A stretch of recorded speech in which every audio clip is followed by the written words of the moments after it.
నమస్కారం V7 city news కి స్వాగతం. వార్తల్లోని ముఖ్యాంశాలను చూద్దాం. తిరుమల శ్రీవారి సేవలో పలువురు ప్రముఖులు, దర్శన ఏర్పాట్లను చేసిన టీటీడీ అధికారులు.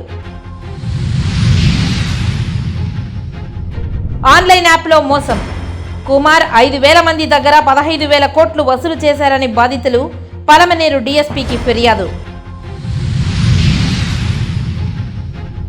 మదనపల్లి సబ్ రిజిస్టర్ కార్యాలయంలో తనిఖీలు నిర్వహించిన రాష్ట్ర రిజిస్ట్రేషన్ల శాఖ ఐజీ.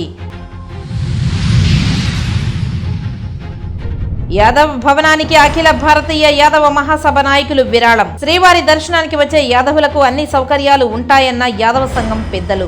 ఇక వార్తల్లోని వివరాలను చూద్దాం. శేషాచలం అడవుల్లోకి ప్రవేశిస్తున్న ఎర్రచందనం స్మగ్లర్లను నిరోధించడానికి కఠిన చర్యలు తీసుకుంటున్నామని టాస్క్ ఫోర్స్ ఇన్ఛార్జ్ తిరుపతి జిల్లా ఎస్పీ సుబ్బారాయుడు తెలిపారు. తిరుపతి నగరంలోని కపిలతీర్థం సమీపంలోని టాస్క్ ఫోర్స్ కార్యాలయాన్ని గురువారం ఆయన సందర్శించారు. టాస్క్ ఫోర్స్ అధికారులు ఆయనకు పుష్పగుచ్చం అందజేసి స్వాగతం పలికారు. అధికారులతో సమావేశమైన ఎస్పీ టాస్క్ ఫోర్స్ పనితీరును అడిగి తెలుసుకున్నారు. ఆపరేషన్ టీములతో అభిప్రాయ సేకరణ చేసి ఆపరేషన్ విధానాలను తెలుసుకున్నారు. సమాచారం పొందే విధానం నుంచి స్మగ్లర్లను పట్టుకోవడానికి తీసుకుంటున్న చర్యలను ఆపరేషన్స్ టీం వివరించారు. స్మగ్లర్లను నిరోధించడానికి మరిన్ని వ్యూహాలను చేపట్టాల్సి ఉందని సూచించారు. ఇప్పటి వరకు టీం చేపడుతున్న చర్యలను అభినందిస్తూ మరింత ముందుకు వెళ్లడానికి తీసుకోవాల్సిన విధానాల గురించి సూచనలు చేశారు. ప్రతి అధికారి చేపడుతున్న విధులను తెలుసుకొని వారికి సూచనలు అందజేశారు. ముఖ్యంగా అడవుల్లోకి వెళ్లేటప్పుడు ఉపయోగిస్తున్న ఆధునిక సాంకేతిక పరిజ్ఞానం, సాంకేతికంగా చేపడుతున్న సమాచార వ్యవస్థ గురించి తెలుసుకొని పలు సూచనలు చేశారు. ఆయనకు కడప, రైల్వే కోడూరు, సానిపాయ సబ్ కంట్రోల్లో నుంచి జరుగుతున్న ఆపరేషన్ విధానాలను టాస్క్ ఫోర్స్ శ్రీనివాస్ వివరించారు. బేస్ క్యాంపులు, ఎంట్రీ, ఎగ్జిట్ పాయింట్ల గురించి తెలియజేశారు. తర్వాత టాస్క్ ఫోర్స్ ఆవరణంలోని control room, police station, accounts office, రవాణా ఆఫీస్ తదితర ప్రాంతాలను సందర్శించారు. అవసరమైతే తిరుపతి జిల్లా పోలీసు విభాగం సహకారం కూడా తీసుకోవాలని తెలిపారు. ఈ కార్యక్రమంలో DSP Chenchubabu, RI Suresh Kumar Reddy, SPF Srinivasulu, CI Srinivasulu, Suresh Kumar, SI Rafi, ఆర్ఎస్ఐలు తదితరులు పాల్గొన్నారు. ఆంధ్రప్రదేశ్ రాష్ట్ర ప్రజల అభ్యున్నతి కోసం తమ జనసేన పార్టీ వ్యవస్థాపకులు పవన్ కళ్యాణ్ నడుం బిగించి జనసేన పార్టీ సభ్యత్వం 500 రూపాయలతో తీసుకువచ్చి ప్రతి ఒక్కరికి 5 లక్షల రూపాయలు ప్రమాద బీమాతో పాటు 50,000 రూపాయలు వైద్య ఖర్చులకు అందజేస్తున్నారని జనసేన పార్టీ నేతలు కిరణ్ రాయల్ పిలుపునిచ్చారు. తిరుపతి ప్రెస్ క్లబ్ లో గురువారం మీడియా సమావేశంలో జనసేన నాయకులు మాట్లాడుతూ కరోనా కాలంలో సభ్యత్వం చేసుకున్న జన సైనికులకు ఈ జీవిత బీమా ఎంతగానో ఉపయోగపడుతుందని అన్నారు. ఈ బీమాకు గడువు చివరి 3 రోజులే ఉందని తెలియజేశారు. ప్రతి ఏడాదికి ఒక్కసారి చెల్లించాల్సిన బీమాను గత ఏడాది తాము చెల్లించలేకపోయామని చింతించామని వారు ఈసారి తొలుతను చెల్లించి జీవిత బీమా సేవలను పొందాలని కోరారు. ఈ విలేకరుల సమావేశంలో జనసేన నాయకులు పాల్గొన్నారు. ఇప్పటికే 6,50,000కు పైగా క్రియాశీలక కార్యకర్తలు ఉన్నారు. క్రియాశీలకమైన కార్యకర్తలు అంటే మెంబర్షిప్ వేరు, క్రియాశీలకం వేరు. మొన్న ఎన్నికల్లో క్రియాశీలకంగా పనిచేసిన వ్యక్తులు 6,50,000 మంది రెండు తెలుగు రాష్ట్రాల్లో కీలకంగా పనిచేశారు. మొన్న ఎన్నికల్లో కూటమి అభ్యర్థి విజయం కోసం ఇంకా పెంచుకోవడానికి ఇప్పుడు మాకు కొంచెం అవకాశం వచ్చింది. ఇప్పుడు ఈ విడత మొన్న 18వ తారీఖు నుంచి రేపు రాబోయే 28వ తారీఖుకి ఇంకా 3 రోజులు మాత్రమే సమయం ఉంది. ఈ 3 రోజుల్లో కూడా ఈ తిరుపతి జిల్లాలో ఉన్న జనసేన పార్టీ కార్యకర్తలు చాలామంది క్రియాశీలకంగా చేరాలనుకుంటున్నారు. కొంతమందికి అడ్రస్ దొరికిదో లేదా లింకు ఎలా తెలియదో వాళ్ళకి కూడా ఈ ప్రెస్ మీట్ ద్వారా చెప్పడం ఏమనగా అందరూ కూడా క్రియాశీలక కార్యకర్తలు చేసుకోండి. వెబ్సైట్ జనసేన పార్టీ వెబ్సైట్లో లింకులు ఉన్నాయి. లేదంటే మా పార్టీ నాయకుల్ని అందరూ తెలిసిన వాళ్ళే సంప్రదించినా కూడా మేము మీకు క్రియాశీలక సభ్యత్వం చేయిస్తాం. కేవలం 500 రూపాయలు మాత్రమే సభ్యత్వం కడితే వాళ్ళకు తనకు ప్రమాదశాతం ఏమైనా జరిగితే, జరగకూడదు అందరూ కోరుకుంటాం, ఏమైనా జరిగితే వాళ్ళ కుటుంబానికి స్వయాన పవన్ కళ్యాణ్ గారి చేతుల మీద 5 లక్షల రూపాయలు అందజేస్తున్నాం. ఇప్పటికీ 20 కోట్ల పైగా అందజేస్తాం ఈ 3 సంవత్సరాల్లో. అలాగే యాక్సిడెంట్ అయితే వాళ్ళకి ఇన్సూరెన్స్ పాలసీ కింద కార్యకర్తలకి ఒక 50,000 రూపాయలు హాస్పిటల్ ఖర్చులకు ఇవ్వడం. భారతదేశంలోనే ఏ ఒక్క రాజకీయ పార్టీ చేయని ఒక గొప్ప ప్రయత్నం, మహాయజ్ఞం జనసేన పార్టీ చేయడం జరిగింది. సమాజానికి ప్రతి ఒక్కరికి కూడా ఏదో ఒకటి సహాయం చేయాలని అనిపిస్తుంది. కాకపోతే అందరికీ కూడా ఏదో ఒక ప్లాట్ఫామ్ ఉంటే తప్ప వెనకల సపోర్టు తర్వాత ఉత్సాహం అనేది ఇండివిజువల్గా పోయి మనం సమాజాన్ని మొత్తం నేను ఒక్కడే మార్చేస్తానంటే కాదు. మనం సమాజానికి ఏమాత్రం సేవ చేయాలనుకునే దానికి ఒక మంచి ప్లాట్ఫాము మన జనసేన పార్టీలో ఉన్నటువంటి క్రియాశీల సభ్యత్వము. కాబట్టి దయచేసి ఉత్సాహవంతులు, పిల్లలు, యువకులు, వయసు మళ్ళిన వారు, పెద్దవాళ్ళైనా సరే, సేవాభావం ఉన్నవాళ్ళు, తర్వాత మన యొక్క సమాజం యొక్క మేలు కోరేవాళ్ళు అందరూ కూడా క్రియాశీల సభ్యత్వం తీసుకోవాలని చెప్పి కూడా నేను విజ్ఞప్తి చేస్తున్నా. రాష్ట్రంలోని కాపు బలిజల సహకారంతో కూటమి ప్రభుత్వం ఏర్పడి ఇప్పుడు మమ్మల్ని విస్మరిస్తున్నారని, మా సత్తా చూపించాల్సి వస్తుందని రాయల్ పీపుల్స్ ఫ్రంట్ వ్యవస్థాపకుడు తిరుమల శెట్టి రెడ్డి శేఖర్ రాయల్ హెచ్చరించారు. తిరుపతి ప్రెస్ క్లబ్లో ఏర్పాటు చేసిన మీడియా సమావేశంలో రాయల్ పీపుల్స్ ఫ్రంట్ సభ్యులు మాట్లాడుతూ, రాయలసీమలోని 52 నియోజకవర్గాలలో బలిజలకు కేవలం ఒకే ఒక ఎమ్మెల్యే సీటు ఇచ్చి చేతులు దులుపుకున్నారని అన్నారు. రాష్ట్రంలో కాపులకు ప్రత్యేక ప్యాకేజీ కింద 5,000 కోట్ల రూపాయలతో కాపు కార్పొరేషన్ ఏర్పాటు చేయాలని వారు డిమాండ్ చేశారు. అదేవిధంగా రాయలసీమ నుండి బలిజ ఎమ్మెల్యేకు మంత్రి పదవి ఇచ్చి గౌరవించాలని అన్నారు. బలిజలను విస్మరిస్తే రానున్న రోజుల్లో ఈ కూటమి ప్రభుత్వానికి తగిన గుణపాఠం చెప్తామని అన్నారు. మా డిమాండ్లను కనుక పరిష్కరించకపోతే ధర్నాలు, రాస్తారోకోలు తప్పవని హెచ్చరించారు. 52 నియోజకవర్గాల్లో చూసుకుంటే గనక కేవలం మనకు ఈ బలిజ సామాజిక వర్గాల నుంచి కేవలం ఒకే ఒక ఎమ్మెల్యే ఉన్నటువంటి పరిస్థితి ఉంది. సో పోయినటువంటి గవర్నమెంట్లో కూడా చూసుకుంటే కేవలం అక్కడ కూడా వచ్చేసి ఒకరికే ప్రాధాన్యత ఇచ్చినట్టుంది, ఒకరికి గెలిచినట్టుంది. అయితే దీనికి కలిగినటువంటి కారణాలు ఏంటంటే ఈ రాయలసీమ బలిజల యొక్క వెనుకబాటుతనానికి చాలా కారణాలు ఉన్నాయి. బలిజ ఓట్లతో, బలిజల యొక్క సపోర్టుతో గెలిచినటువంటి ఎవరైతే ఈ బలిజ సామాజిక వర్గం యొక్క నాయకులైతే ఉన్నారో వాళ్ళు ఈ క్యాడర్ను పూర్తిగా పక్కన పెట్టేస్తున్నారు. కొత్త నాయకత్వాన్ని ప్రోత్సహించడం లేదు. నాయకత్వం పైకి ఎవరన్నా రావాలని ప్రయత్నిస్తే వాళ్ళని అణగదొక్కి కేవలం మీకు వంశపారంపర్య దృక్పథంతోనే వాళ్ళు ఏం చేస్తారంటే వాళ్ళలో ఉన్నటువంటి కొంతమందికి మాత్రమే అవకాశం కల్పిస్తూ అణగదొక్కి ఈ అణిచేత వల్లనే చాలామంది వరకు కూడా నాయకులుగా ఎదగలేకపోతున్నారు. ఈ విషయాన్ని గ్రహించినటువంటి రాయల్ పీపుల్స్ ఫ్రంట్ ముందుకొచ్చి యువ నాయకత్వాన్ని ప్రోత్సహించి రాయలసీమలో బలిజల యొక్క వెనుకబాటుతనాని కోసం, దాన్ని రూపుమాపడం కోసం ఎంతగానో పోరాటం చేసి శ్రమించి ఎన్నో రకాల ప్రెస్ మీట్లు, ధర్నాలు, దాని తర్వాత వచ్చేసి రాయలసీమ వ్యాప్తంగా పర్యటనలు ఎన్నో చేసి ఎంతో మందిని ఒక్కటి చేసినటువంటి పరిస్థితి ఈరోజు ఉన్నది. సో ఇంకొంచెం ముందరగా వెళ్ళి ఈరోజు మేము వచ్చేసి కొన్ని డిమాండ్లను అయితే ప్రభుత్వం ముందర పెడతాను. అవేంటంటే కాపు కార్పొరేషన్. ఈ కాపు కార్పొరేషన్ చైర్మన్గా వచ్చేసి రాయలసీమలో ఉన్నటువంటి బలిజలకు అవకాశం ఇస్తే ఇక్కడ ఉన్నటువంటి బలిజలు వచ్చేసి ఆర్థికంగా ఎదగడానికి చాలా అవకాశం ఉంటుందని చెప్పేసి అదొక డిమాండు.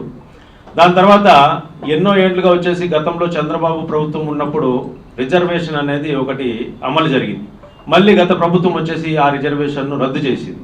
మళ్ళీ ఇప్పుడు చూస్తే ఏం జరుగుతుందంటే అంటే ఆ రిజర్వేషన్ గురించి ఎవరు ఆలోచించడం లేదు. కేవలం ఎలక్షన్లప్పుడు బలిజలను వచ్చేసి మభ్యపెట్టి దాని తర్వాత మీకు ఈ ప్రయోజనాలు చేస్తాం, మీకు ఈ అవకాశాలు కల్పిస్తామని చెప్పి ఎలక్షన్లోకి రాగానే చాలామంది సైలెంట్ అయ్యేటువంటి పరిస్థితి ఉన్నది. దీని గురించి ఈ వర్గం నుంచి గెలిచినటువంటి ఎమ్మెల్యేలు కూడా, మంత్రులు కూడా కొద్దిగా ఆలోచించి బలిజ, కాపు, తెలగ, ఒంటరి రిజర్వేషన్ ఏదైతే ఉందో దాన్ని పునరుద్ధరించాలని చెప్పేసి రాయల్ పీపుల్స్ ఫ్రంట్ యొక్క ప్రధానమైనటువంటి డిమాండ్లో ఇది రెండవది. తిరుమల శ్రీ వెంకటేశ్వర స్వామి వారిని పలువురు ప్రముఖులు దర్శించుకుని మొక్కులు చెల్లించుకున్నారు. ఆలయ అధికారులు దర్శన ఏర్పాట్లు చేసి ఆ శ్రీనివాసుని తీర్థ ప్రసాదాలతో పాటు శేషవస్త్రాన్ని బహుకరించారు. గురువారం ఉదయం వీఐపీ విరామ సమయంలో మేఘాలయ ప్రధాన న్యాయమూర్తి Vaidyanathan, Mysuru Maharani Pramoda Devi, Tirupati mayor doctor Sirisha, Tirupati commissioner Maurya వేరువేరుగా కుటుంబ సభ్యులతో కలిసి స్వామివారి సేవలో పాల్గొని మొక్కులు చెల్లించుకున్నారు. దర్శనానంతరం రంగనాయకుల మండపంలో వేద పండితులు వేద ఆశీర్వచనం అందించగా ఆలయ అధికారులు స్వామివారి తీర్థ ప్రసాదాలను అందజేసి పట్టు వస్త్రంతో సత్కరించారు. పేరూరు పంచాయతీలో శ్రీకృష్ణ ద్రౌపది ధర్మరాజుల స్వామివారి మహాభారత ఉత్సవాలు అంగరంగ వైభవంగా జరుగుతున్నాయి. ఉత్సవాలలో భాగంగా గురువారం ప్రముఖ భాగవతారిణి మునిలక్ష్మి భీష్మ అస్త్ర నిష్క్రమణ ఘట్టాన్ని హరికథ ద్వారా ఆలాపించారు. రాత్రి ఆలయ ప్రాంగణంలో కీచకవధ నాటకం ప్రదర్శన జరిగింది. ఉత్సవాల సందర్భంగా హరే కృష్ణ నేత్రాలయ ఆధ్వర్యంలో నిర్వహించిన ఉచిత నేత్ర వైద్య శిబిరానికి గ్రామస్తుల నుంచి విశేష స్పందన లభించింది. నేత్రాలయంకు చెందిన వైద్య బృందం డాక్టర్ సిద్ధారెడ్డి, డాక్టర్ శంకరయ్య ఆధ్వర్యంలో 238 మంది ఉచిత కంటి పరీక్షలు నిర్వహించి మందులను పంపిణీ చేశారు. ఈ సందర్భంగా ఆలయ ధర్మకర్త చెవిరెడ్డి అరుణాచలరెడ్డి మాట్లాడుతూ 29వ మహాభారత ఉత్సవాలను భక్తులు, గ్రామస్తుల సహకారంతో వైభవంగా నిర్వహిస్తున్నట్లు తెలిపారు. ఉత్సవంలో భాగంగా ఈ నెల 28వ తేదీ దుర్యోధన వధ కార్యక్రమం ఉంటుందని అన్నారు. ఆ మేరకు దుర్యోధన ప్రతిమ తయారీ పనులను ఆయన పరిశీలించారు.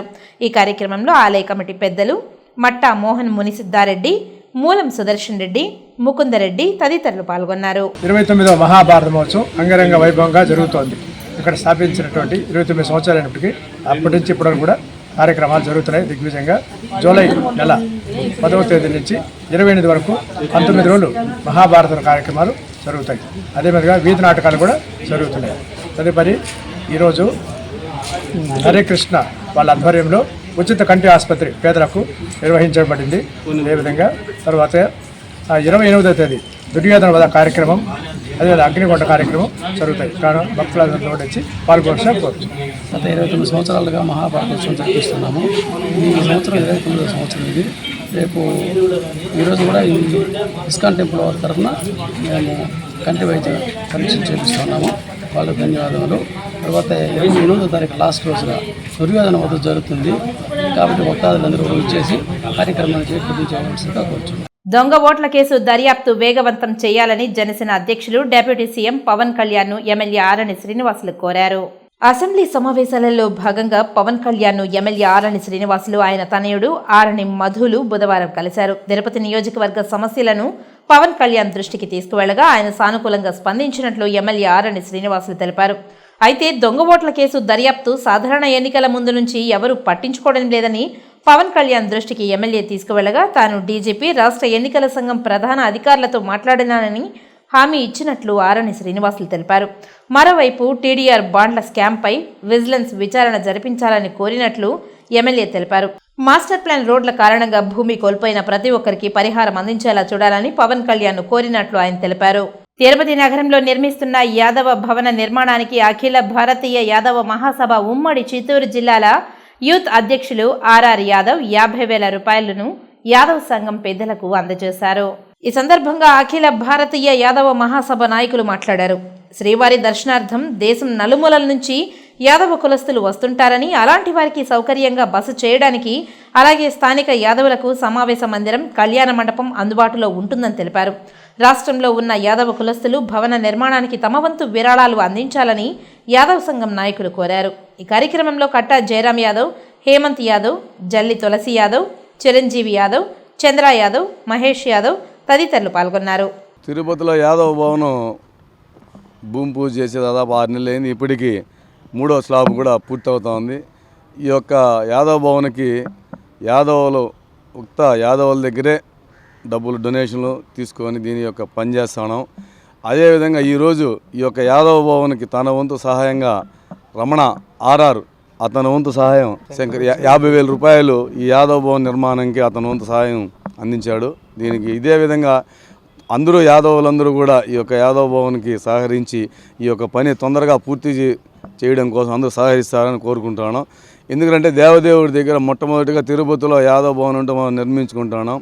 ఎక్కడో బయట నుంచి వచ్చే యాదవులకు అందరికి కూడా తిరుపతిలో యాదవ భవన్ ఉందని చెప్పాలి, వాళ్ళకందరికి కూడా సౌకర్యాలు కల్పించాలనే ఉద్దేశంతో ఈ యొక్క యాదవ భవన్ నిర్మాణం చేస్తాను. దీనికి ప్రతి ఒక్క యాదవుడు తన వంతు సహాయం అందించి ఈ యొక్క పని తొందరగా పూర్తి చేయడానికి అందరూ సహకరించాలని కోరుతున్నాం. తొలి దర్శనం కానీ చివరి దర్శనం కానీ యాదవులకి అనేది ప్రతి ఒక్కరికి ఈ భారతదేశంలో ప్రతి ఒక్కరికి కూడా తెలిసిన చరిత్ర.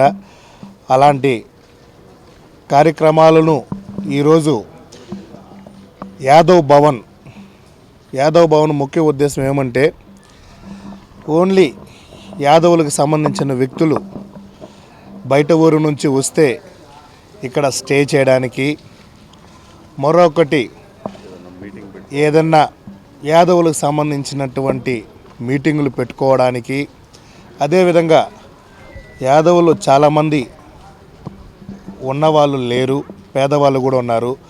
వాళ్ళ సౌకర్యార్థం కోసం కూడా కళ్యాణ మండపం అనేది కూడా దీంట్లో ఏర్పాట్లు చేయడం జరిగింది. మదనపల్లి సబ్ రిజిస్టర్ కార్యాలయాన్ని గురువారం stamps and registration IG Sarojini Devi తనిఖీ చేశారు.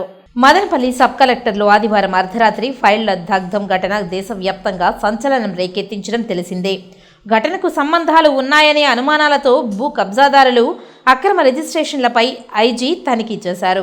రికార్డులను పరిశీలించి నివేదికలను సేకరించారు.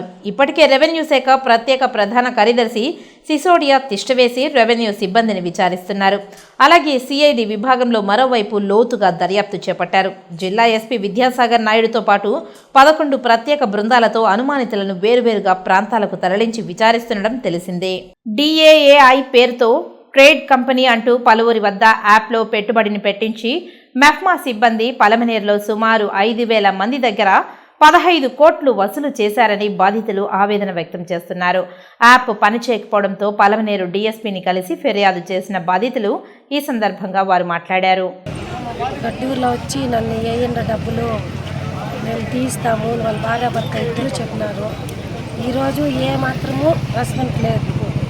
1.5 లక్షలు అయినా 87,000 ఒకసారి 97,000 వేసిన 29,000 ఒకసారి వేసిన 12,000 ఒకసారి వేసిన 14,000 ఒకసారి వేసిన మొత్తం పోయినా.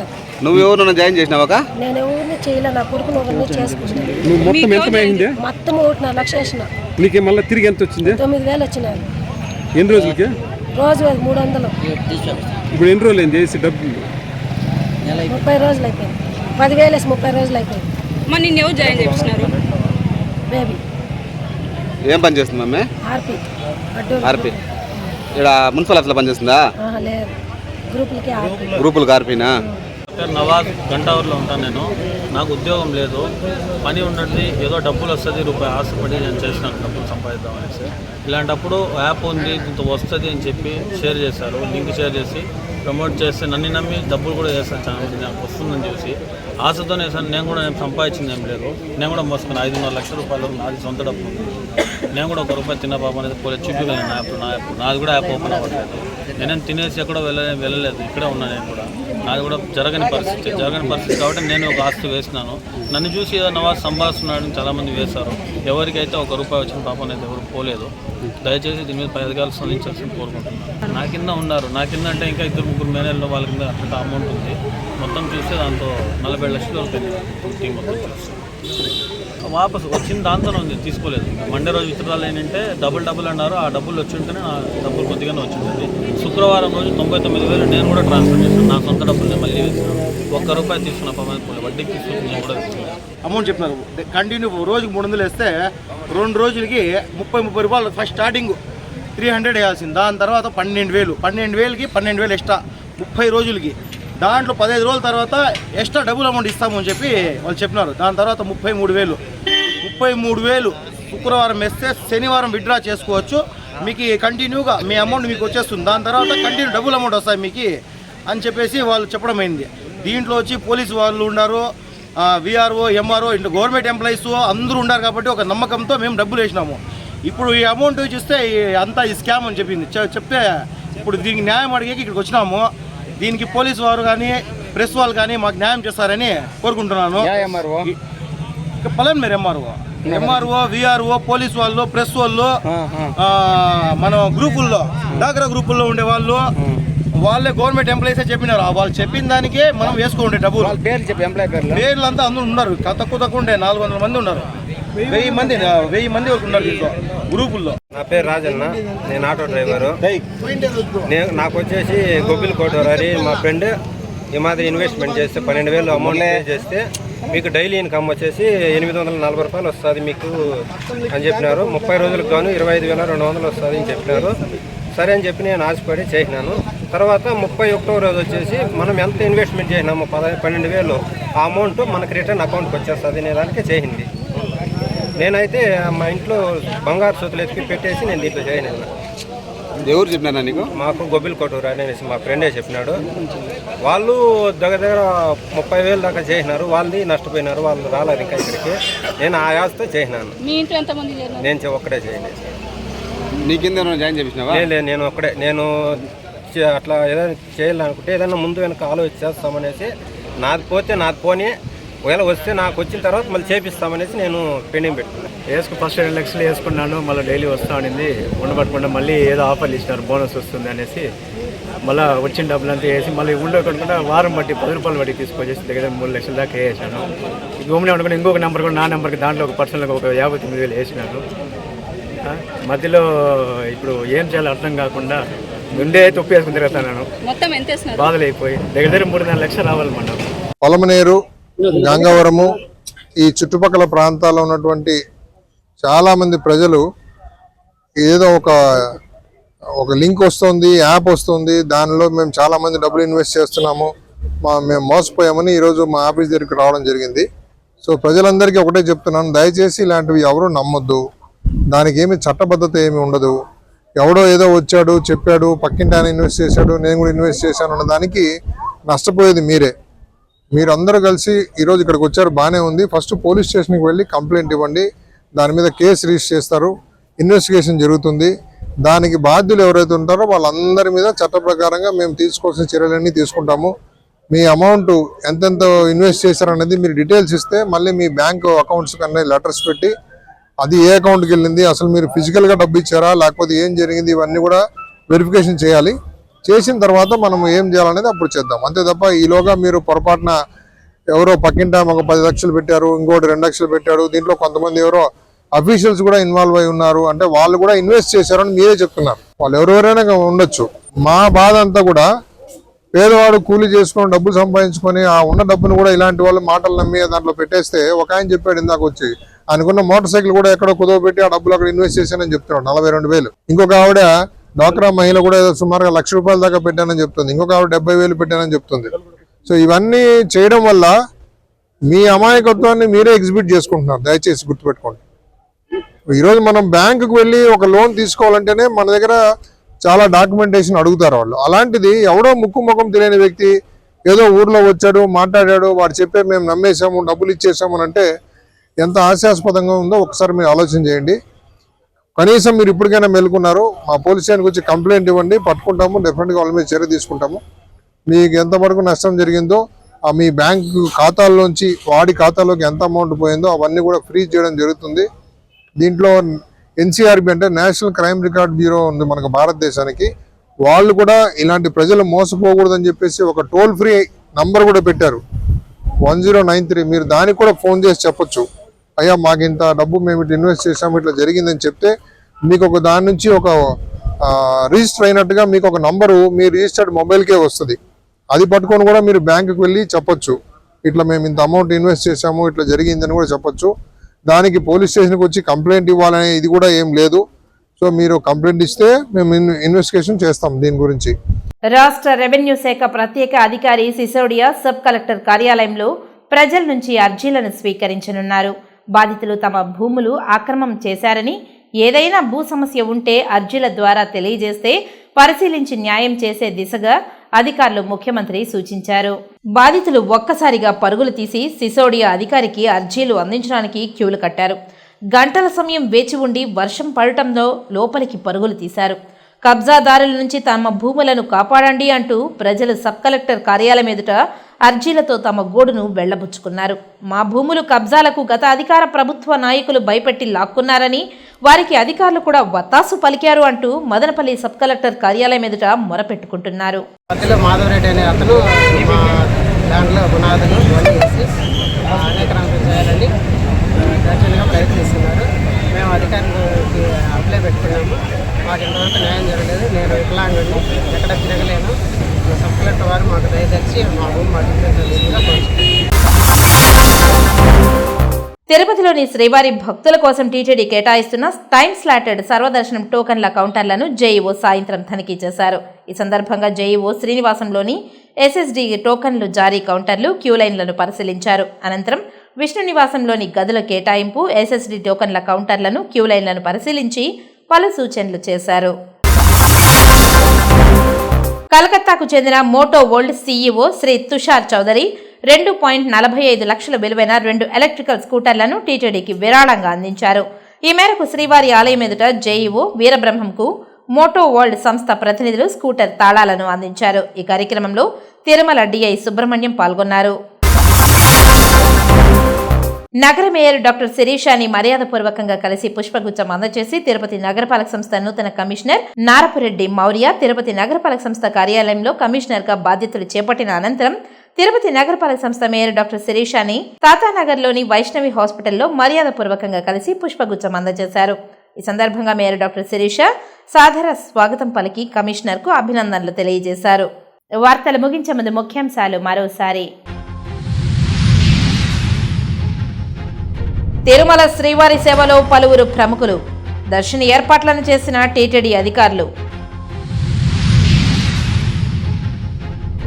ఆన్లైన్ యాప్లో మోసం, కుమార్ 5,000 మంది దగ్గర 15,000 కోట్లు వసూలు చేశారని బాధితులు పలమనేరు డీఎస్పీకి ఫిర్యాదు. మదనపల్లి సబ్ రిజిస్టర్ కార్యాలయంలో తనిఖీలు నిర్వహించిన రాష్ట్ర రిజిస్ట్రేషన్ల శాఖ ఐజీ. యాదవ్ భవనానికి అఖిల భారతీయ యాదవ మహాసభ నాయకులు విరాళం. శ్రీవారి దర్శనానికి వచ్చే యాదవులకు అన్ని సౌకర్యాలు ఉంటాయన్న యాదవ సంఘం పెద్దలు. ఈ వార్తలు ఇంతటితో సమాప్తం. నమస్కారం.